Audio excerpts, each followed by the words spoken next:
Your brainwaves may leak your passwords. While some new tech gadgets boast features like brainwave control, a new study shows hackers might be able to steal your passwords this way. Hackers could use algorithms to learn the patterns of brainwaves through the use of EEG headsets. When typing, a user's inputs correspond with their visual processing, hand, eye, and head muscle movements. These movements are all captured by EEG headsets.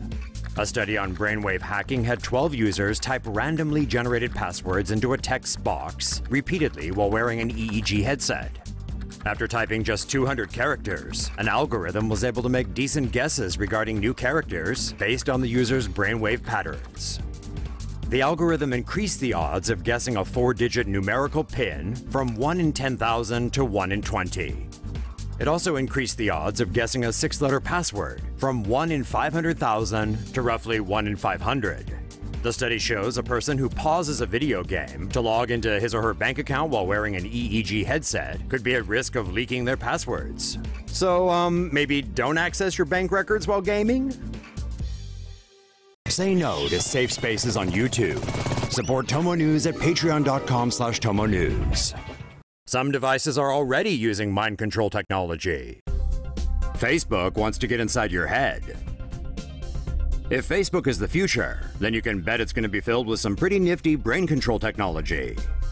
Plans for the new tech were unveiled during the group's annual F8 conference in San Jose, California. Facebook's research group Building 8 is developing a silent speech interface, so users will be able to type with their brains via non-invasive sensors. The technology will tap into the brain's speech center, decoding brain waves and feeding them directly to a computer. The goal is to create a system capable of typing 100 words per minute. Facebook is also working on a project to allow people to hear through their skin.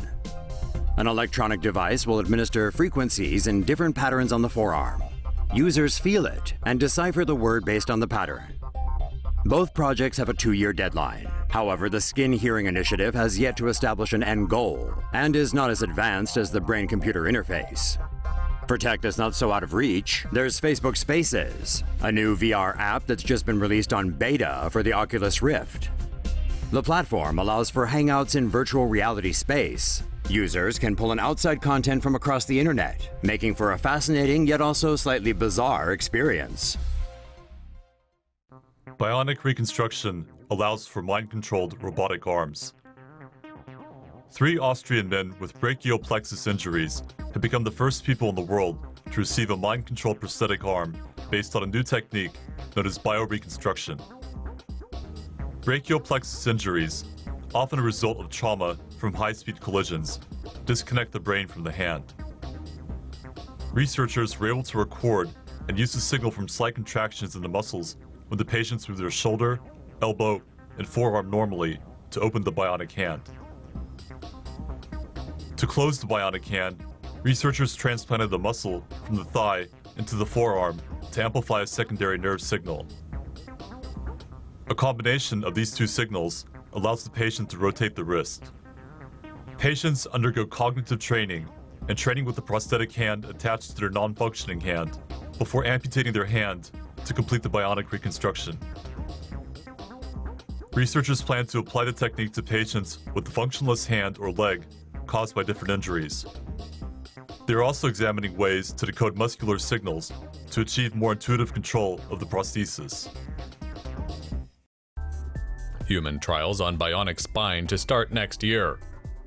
There may be new hope for people with spinal cord injuries thanks to a device that is being hailed as the holy grail in bionics. Australian scientists are developing a bionic spine that could allow paralyzed patients to move using the power of thought.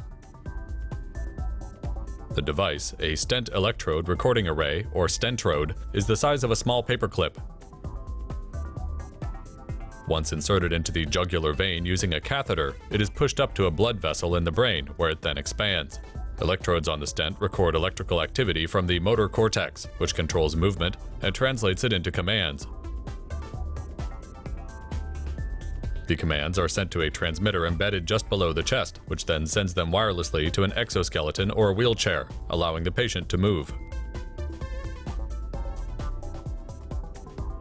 Scientists tested the stent on a sheep for 190 days and are set to do human trials on 3 paraplegic patients next year. The project was 3 years in the making and was partially funded by Australia's National Health and Medical Research Council, as well as by the US Army. Say no to safe spaces on YouTube. Support TomoNews at patreon.com/TomoNews.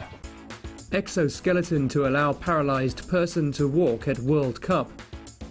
A mind-controlled exoskeleton will allow a paralyzed person to walk at the opener of the World Cup.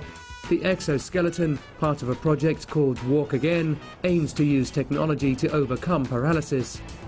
The system consists of a cap fitted with electrodes, a computer and battery, and sensing legs.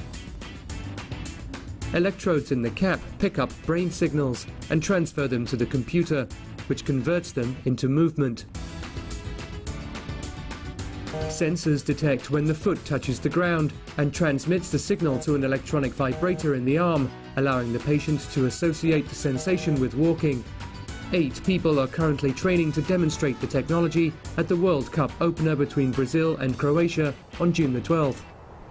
The original plan was for one of them to deliver the opening kick.